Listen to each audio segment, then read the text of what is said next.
En dernière partie de mon message, j'aborderai l'éventualité de conflits armés et guerres entre le Maroc et l'Algérie d'un côté et entre tous les pays nord-africains d'un autre, et leur utilité ou désutilité pour les nations et territoires.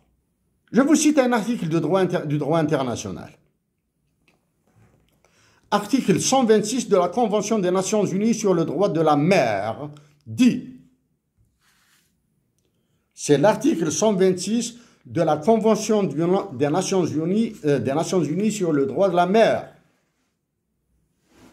J'ouvre les guillemets. Exclusion de l'application de la clause de la nation la plus favorisée. Les dispositions de la Convention ainsi que les accords particuliers relatifs à l'exercice du droit d'accès à la mer et depuis la mer, qui prévoient des droits et des facilités en faveur des États sans littoral, en raison de leur situation géographique particulière, sont exclus de l'application de la clause de la nation la plus favorisée. Donc, c'est au niveau des Nations Unies, dans le texte qui traite, dans la convention qui traite du droit de la mer, qu'on trouve un monstre de l'OMC. Ce n'est pas dans l'accord de l'OMC tel que signé après sa création à Marrakech qu'on trouve la clause de la nation la plus favorisée, le littoral et ses enjeux. Ne trouve pas la trace du droit d'accès au littoral, ou bien du droit du bénéfice de la mer par les pays qui en sont dépourvus à l'OMC. C'est pas là. C'est à l'ONU qu'on le trouve. Dieu, Allahu Azza wa Jal, dans son omnipotence, a façonné notre planète. Les hommes, surtout les militaires et les politiques corrompus africains, ont décidé de priver les populations éloignées des littorales, je dis bien des littorales, dans cette prononciation et écriture, des richesses, joies et plaisirs, de jouissance des eaux, des mers et des océans, ainsi que de leurs richesses.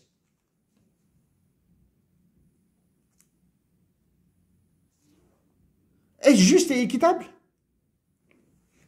Ces injustices et iniquités sont l'une des causes principales de conflits et guerres entre nos nations qui engendreraient la partition de l'Algérie. Je le répète, ce droit de la mer, l'article 126 de la Convention sur le droit de la mer, pourrait engendrer la partition de l'Algérie, du Mali et du Niger. De nos jours, cette partition est patente avec la création d'un Kosovo et d'un Donbass dans le sud de l'Algérie, nord du Mali et Niger. Le délabrement de l'espace international et un conflit entre l'Algérie et le Maroc. Au début de mon message, je me suis engagé à aborder l'utilité d'un conflit armé. Je le répète, au début de mon message, je me suis engagé à aborder l'utilité d'un conflit armé entre nos deux pays. La première, l'utilité, sera de redéfinir un élément, celui de l'équilibre des puissances militaires. La deuxième utilité déterminera le futur géographique de la région. La troisième sera de redessiner toutes les alliances régionales. La désutilité maintenant de tout conflit armé entre nos deux pays se trouve dans les pertes démographiques, la joie sadique des Européens et de toutes les puissances qui déplaceront leur crise vers nos pays. Je passe sur les souffrances et les gaspillages économiques et j'insiste sur la durée. De 1830, il avait fallu plus d'un siècle. 124 124 ans pour que des Algériens déclenchent le processus de libération.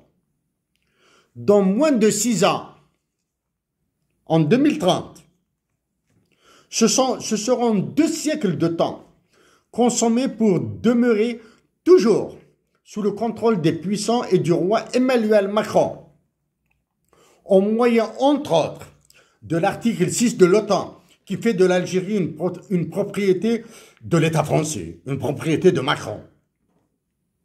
2 siècles, dans 6 ans, ce sera 2030.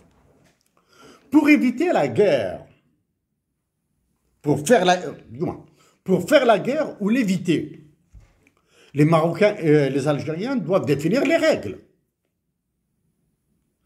Sachant que l'ONU et l'Organisation de l'Union africaine, la Ligue arabe, l'Union du Maghreb arabe et l'Organisation de la Conférence islamique sont inopérationnelles. Le Maroc et l'Algérie peuvent signer un traité de paix, introduire dans leur constitution le droit d'objection de conscience qui permettra aux militaires de refuser de servir dans un tel conflit. Que toute guerre doit être approuvée par le Congrès respectif, par une déclaration solennelle. Une fois ces lois et règles mises au point, la définition des instruments compromissoires et récursoires pour ramener la paix sera un travail obligatoire pour les deux côtés. Monsieur, dans le cadre du chapitre 6 et 7 de la Charte des Nations Unies, j'ai saisi par lettre 3 secrétaires généraux de l'ONU, ainsi que le chargé par Antonio Guterres de trouver une solution au conflit multilatéral du Sahara occidental. Son mécanisme et stratégie pour la contrer, sans savoir-faire, sauf par la répression, soumis à d'intenses intoxications par l'information produite par l'intelligence artificielle. Nos deux pays sont sous une gigantesque et criminelle manipulation des identités. Ce que le Maroc s'interdit, l'Algérie devra le suivre. Si le Maroc décidait de laisser faire, alors l'Algérie doit s'opposer sous la double condition léonine, respect des droits de l'homme et démocratie. Si la nation algérienne m'accorde le pouvoir de conduire ces politiques qu'elle a décidé de s'offrir, ma première décision sera la surévaluation du dinar pour le mettre au même niveau de parité que le dirham marocain et le dinar tunisien, avec ouverture immédiate à la circulation des personnes de nos frontières. Me tenons prêts à rencontrer vos conseillers, pas vos ministres. Je vous remercie de m'avoir écouté.